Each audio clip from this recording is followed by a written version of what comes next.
Tadi Prof. Jo berbicara mengenai PAD, saya ke Pak Jahin terlebih dahulu. Ini kalau misalnya kita lihat PAD Jakarta 2023 kan sebesar 43 triliun. Apakah masih perlu mendapatkan TKD 19 triliun? Karena kan sebetulnya kalau bicara kesetaraan, seharusnya yang kuat sudah tidak lagi dibantu, bahkan mungkin menyokong yang lemah seperti itu, Pak Jahin. Iya, tapi kan kalau kita lihat based on aturannya memang ada tanggung jawab pemerintah pusat ya buat Jakarta. Memang fungsi dari transfer daerah kan tadi ada isu pemerataan ya.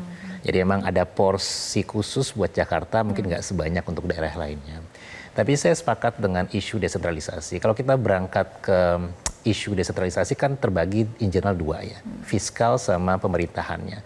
Nah, kita masih lemah di fiskal aspek. Jadi kalau kita lihat dalam postur penerimaan, ini kan penerimaan dan spending itu tercantum dalam desentralisasi. Penerimaan lokal daerah itu memang sangat terbatas. Jadi PAD itu nggak banyak. Mereka ataupun pemerintah daerah sangat bergantung pada transfer tadi. Sehingga tadi mereka nggak luasa untuk melakukan peningkatan spending. Jadi kalau kita mau, memang kita harus memaksa dalam tanda kutip pemerintah daerah untuk lebih kreatif.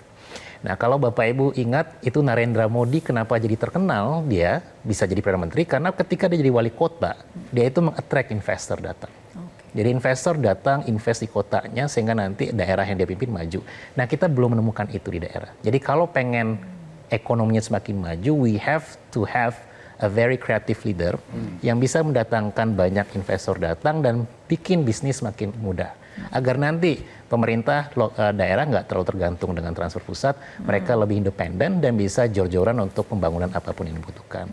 Terus yang kedua juga, Jakarta sentris juga masih menjadi masalah karena orang kalau kerja pasti nyarinya ke Jakarta sekarang. Ya, pilihan di luar itu nggak terlalu banyak dan itu mungkin jadi salah satu hal yang perlu dipikirkan. But again, saya rasa mungkin bukan dengan membangun ibu kota baru, tapi membangun daerah-daerah ekonomi baru yang bisa membantu masyarakat kita ke depannya. Oke. Menarik, harus ada kreatif leader di setiap daerah ya untuk kemudian bisa memboost ataupun mengetahui apa potensi yang dimiliki setiap daerah. Jelajahi cara baru mendapatkan informasi. Download Metro TV Extend sekarang.